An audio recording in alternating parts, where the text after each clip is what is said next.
अक्टूबर 15, 2024। आज जयपुर का नजारा बेहद खूबसूरत है। राजस्थान की राजधानी जयपुर का सबसे व्यस्त इलाका एमआई रोड। सुबह के ठीक 11 बज रहे थे। सड़क पर गाड़ियों का शोर था और फुटपाथ पर लोगों की भारी भीड़। इसी सड़क के किनारे एक आलीशान इमारत खड़ी थी जिस पर बड़े बड़े अक्षरों में लिखा था इंडस ग्लोबल बैंक। यह शहर का सबसे बड़ा और आधुनिक बैंक था जहां आमतौर पर केवल करोड़पति और बड़े कारोबारी ही नजर आते थे। बैंक के मुख्य द्वार पर लगे भारी कांच के दरवाजों के सामने एक बुजुर्ग व्यक्ति खड़े थे। उनका नाम था दीनानाथ शर्मा, उम्र लगभग 75 वर्ष।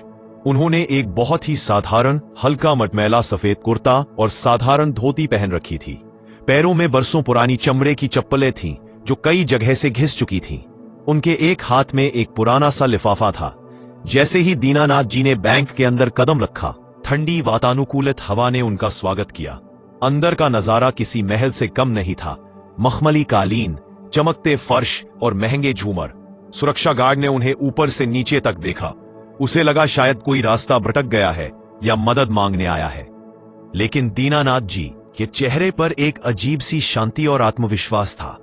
बैंक के अंदर कई ग्राहक मौजूद थे। कोई सूट बूट पहनकर लैपटॉप पर काम कर रहा था तो कोई महंगे फोन पर ऊंची आवाज में सौदेबाजी कर रहा था। दीनानाथ जी धीरे धीरे चलते हुए पूछताछ काउंटर की ओर बढ़े।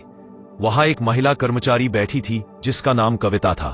बेटी नमस्ते, दीनानाथ जी ने विनम्रता से कहा। जरा इसे देख लीजिए, मेरे खाते में कुछ समस्या आ रही है। लगता है मेरा लेन देन रुक गया है। कविता ने सिर उठाया।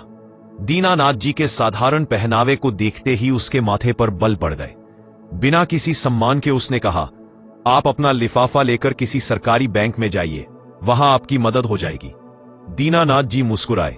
बेटी, मुझे पता है मैं किस बैंक में खड़ा हूं। मेरा खाता इसी बैंक में है और बहुत पुराना है। बस एक बार यह लिफाफा खोलकर देख लीजिए। कविता ने सोचा कि यह बुजुर्ग उसका कीमती समय बर्बाद कर रहा है। उसने झटके से लिफाफा लिया और बिना खोले ही अपनी मेज के कोने में पटक दिया। अभी बहुत काम है, उसने कहा।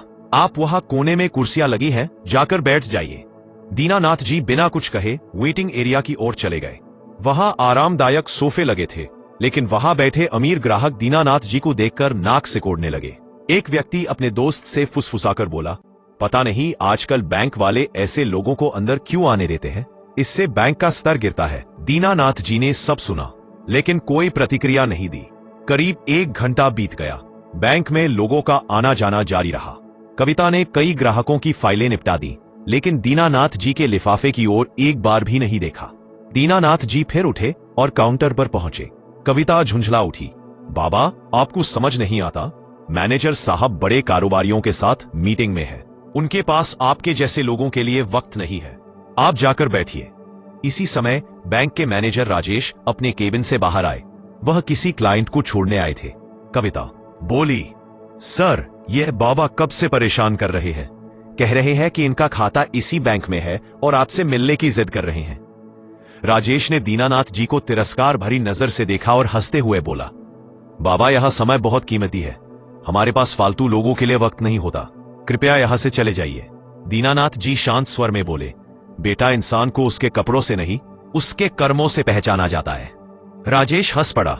मुझे चेहरा देखकर ही पता चल जाता है कि किसके पास कितना पैसा है। आपकी शक्ल पर गरीबी लिखी है। अब बहस मत कीजिए और बाहर जाइए। इसी बीच बैंक का एक जूनियर क्लर्क वरुण अंदर आया। वह मध्यम वर्गीय परिवार से था और बुजुर्गों का सम्मान करता था। उसे यह सब अच्छा नहीं लगा। जब दीनानाथ जी वापस जाने लगे, वरुण उनके पास आया। दीनानाथ जी ने चुपचाप लिफाफा उसके हाथ में दे दिया।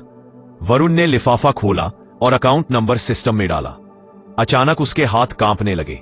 स्क्रीन पर लिखा था, owner and chairman, Indus global group.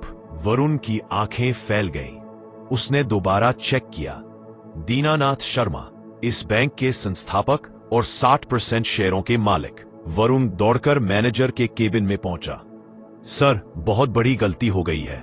Report देखते ही पूरा स्टाफ बाहर खड़ा था। राजेश दीनानाथ जी के पैरों के पास आ गया। मुझसे बहुत बड़ी भूल हो गई सर, मैं आपको पहचान नहीं पाया। दीनानाथ जी बोले, राजेश, क्या इस बैंक में सिर्फ महंगे कपड़े पहनने वालों का ही सम्मान होगा? पूरे बैंक में सन्नाटा छा गया। दीनानाथ जी ने वरुण को बुलाया आज तुमने इंसानियत निभाई, सिर्फ महंगे कपड़े पहनने वालों का ही सम्मान होगा।